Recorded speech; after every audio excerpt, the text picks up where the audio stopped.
that protester. It's not political. It's real.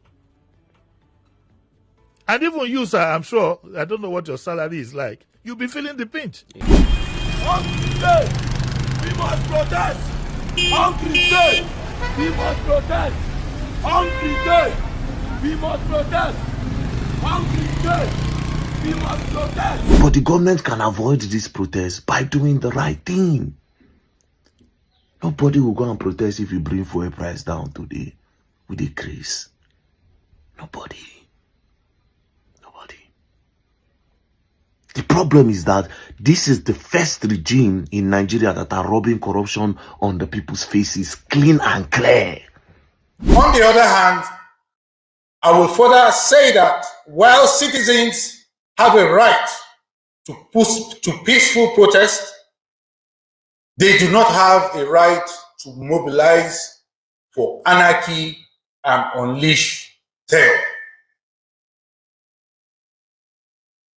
It is easy to see that the contemporary context of the planned protest is to shadow the happenings in Kenya, which I must say is violent, and add that it remains unresolved. The DSS has taken a drastic step to crack down the forthcoming nationwide protest. In a shocking move, the Department of State Services, DSS, has ordered the United Bank for Africa, UBA, to freeze the Take It Back movement's account.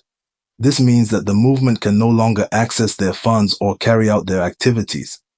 The DSS claims that the movement's account was frozen because of their involvement in the forthcoming protest. But the Take It Back movement says this is a clear attempt to stifle their freedom of speech, assembly, and funding their activities. This is a blatant violation of their human rights and a clear attempt to intimidate and silence them. The Take It Back movement has vowed to take legal action against UBA if the account is not unfrozen within 24 hours. They're demanding that their account be unfrozen immediately and that they be allowed to continue their work without interference. This crackdown is a worrying trend. This clear indication that the government is willing to use any means necessary to silence dissenting voices and maintain their grip on power. But the movement has vowed not to back down. According to them, they are determined to continue their fight for good governance and accountability, no matter what. What is important for Nigerians to know is that I am not going to give up. Yes. Until every Nigerian benefits from a country that is theirs. The Take It Back movement has reacted strongly to the freezing of their account. They describe the action as lawless and are vowing to take legal action against UBA if the account is not unfrozen within 24 hours. In a statement, the movement said, "We describe this action as lawless and demand our account be unfrozen immediately within the next 24 hours, without which a legal action will be instituted against UBA. The movement is determined to fight back against this attempt to silence them, because this is a clear violation of their right to free speech and assembly, and they're willing to take action to protect those rights." Omoyele Sowore, the convener of the Revolution Now movement, has also reacted to the freezing of the Take It Back movement's account. He's described the DSS as lawless and warned of consequences for UBA and its CEO. In a statement, Sowore said, "Lawless official DSSNG will learn a hard lesson soon, and UBA Group, Antonio Elumelu, for this act of cowardice and conspiracy, the people of Nigeria that you're letting down at this critical moment in history will let you down soon too." The Take It Back movement is not backing down. Despite the government's attempts to silence them, they're going ahead with their planned protest. The protest, tagged Days of Rage and End Bad Governance, in Nigeria, is scheduled to take place from August 1st to 10th, 2024, at Eagle Square in Abuja. The movement is demanding an end to bad governance in Nigeria. They want the government to take action on issues like corruption, poverty, and inequality. They're also demanding that the government respect human rights and allow citizens to express themselves freely. The protest is expected to be a peaceful one, but the government's response is uncertain. Will they allow the protest to go ahead, or will they try to shut it down? The Take It Back movement is undeterred. Because their demands are legitimate and they have the right to express themselves, they're calling on all Nigerians to join them in the protest and demand a better future for the country. The Take It Back movement has written a letter to the Minister of the Federal Capital Territory, FCT, requesting access to Eagle Square for the planned protest.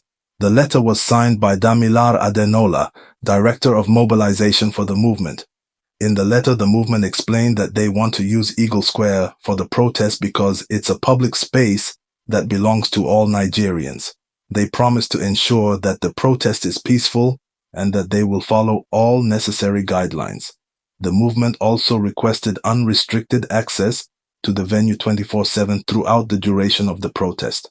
They want to be able to set up and prepare for the protest without any interference. Here is a quote from the letter. I write to request that your office grant us access to the Eagle Square between August 1st and 10th, 2024 for our Days of Rage and Bad Governance protest.